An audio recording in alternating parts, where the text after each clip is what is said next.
Mene davki, bom rekel, niti tako ne motijo. Mislim, normalna država mora funkcionirati do davkov. Mislim, jaz ne vidim, nimam težav niti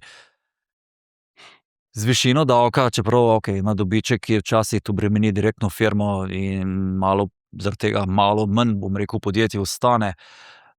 Motijo me tisti davki, ne, oziroma davščine oziroma dajatve, ki nam pa zmanjšujejo konkurenčnost, ne, in recimo, če gledamo, ne, to, socialno kapico, dejansko tule je res težava, mi s tem nismo konkurenčni, smo manj konkurenčni, kakor so sosedje zraven, ne. Po drugi strani, s tem, če bi dvignili, bi se srednji sloj definitivno okrepil, ker bi več dobili, ker bi neto bilo več izplačil, bi dobili močnejši srednji sloj in bi ta, tule me moti, ker bi lahko več bil in bi si srednji sloj bi ojačali, ker zdaj pa s tem dejansko se postavi neka meja, ke se moraš ti kot podjetnik odločiti, ali si pripravljen več plačati, preko tega iti, pa iti v neke še boljše kadre, ker bi bil lahko še boljši, ker vemo pa, da neko znanje, neke vrednote, vsak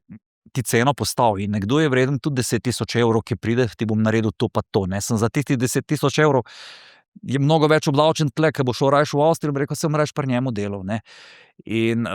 tule smo pa malo, tule me pa moti. Moti me samo tukaj, kjer nismo konkurenčni.